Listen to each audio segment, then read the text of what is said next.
Hello everyone, I am Ashish Vimal. So everyone, paradise lost में जो Saturn है वो ईव को परसुएट करने के लिए अपनी शेप को चेंज करता है गार्डन ऑफ ईडन में एंटर करने के लिए। तो ये तो सबको पता है, बट आपको क्या ये पता है कि उसको कितनी शेप चेंज करनी पड़ती है? टोटल कितनी शेप चेंज करते हुए दिखाया गया उसको पूरी बुक में?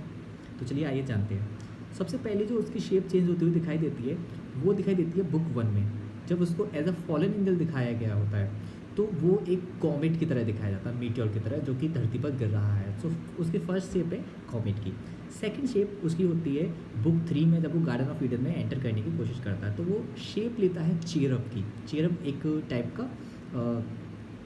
एंजल होता है, एक लो रैंकिंग एंजल। चेरब की शेप लेता है वो गार्डन ऑफ ईडन में एंटर करने के लिए।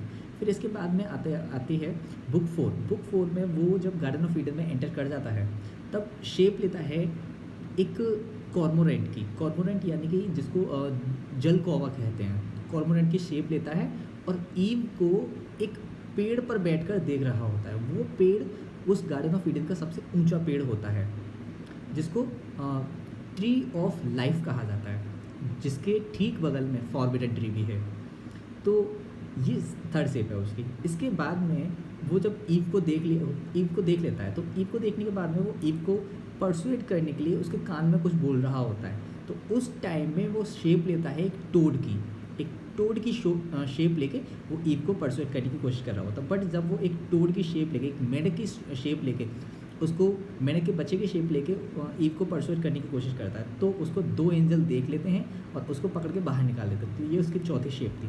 इसके बाद में वो नेक्स्ट जो शेप चेंज करता है वो आती है डायरेक्ट बुक 9 में। और बुक 9 में वो शेप लेता है एक सरपेंट की। वो एक्चुअली एक स्नेक की बॉडी में एंटर कर लेता है, सरपेंट की शेप में आ जाता है। और अब की बार वो फॉरबिडन ट्री का फ्रूट खाने के लिए ईव को परसुएट कर ही लेता है।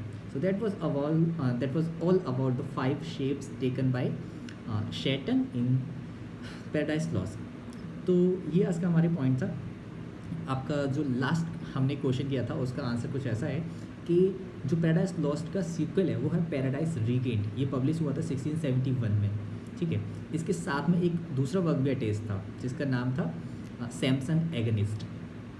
अब एक नेक्स्ट बोनस क्वेश्चन है जो कि आपको अच्छे से तैयार करना है।